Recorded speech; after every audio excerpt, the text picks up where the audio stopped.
Je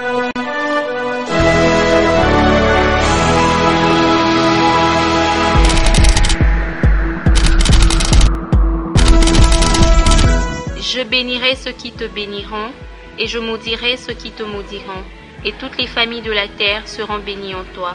Genèse chapitre 12, verset 3.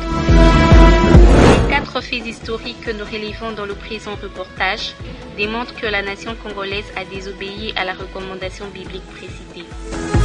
Premier fait, le discours du président Mobutu à la tribune des Nations Unies le 4 octobre 1973. Par conséquent, le Zaïre doit choisir entre un pays ami Israël et un pays frère l'Égypte. Or, entre un ami et un frère, le choix est clair.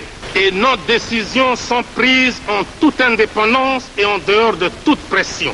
C'est pourquoi, en vertu des prérogatives que me confère l'article 24 de la Constitution de la République du Zaïre, j'annonce à la face du monde la rupture des relations diplomatiques avec Israël.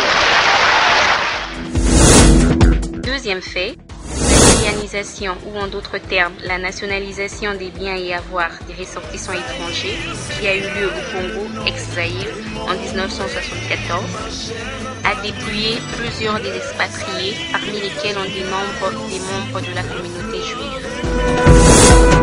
Troisième fait, les pillages du 23 au 24 septembre 1991.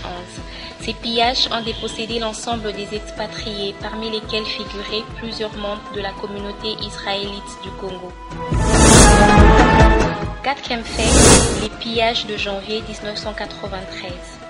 Ces pillages ont entraîné la fermeture définitive de nombreuses entreprises dirigées par des Juifs. Par ailleurs, des membres de la communauté israélite ont été fusillés, blessés et l'un de leurs est mort par balle. À l'issue du deuxième pillage, la grande majorité de ces membres ont quitté définitivement le Congo, meurtris, et plusieurs d'entre eux ont trouvé la mort en Europe et ailleurs. Malheur à toi qui ravage et qui n'a pas été ravagé, qui pille et qu'on n'a pas encore pillé. Quand tu auras fini de ravager, tu seras ravagé. Quand tu auras achevé de piller, on te pillera. Ésaïe chapitre 33, verset 1er.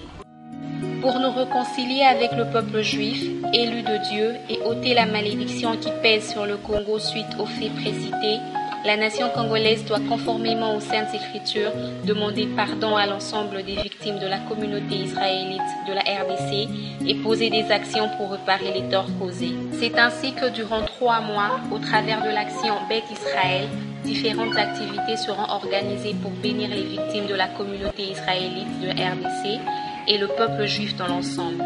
Nous invitons tout Congolais à participer à l'action Beth Israël par un don en faveur du peuple juif. Que Dieu vous bénisse.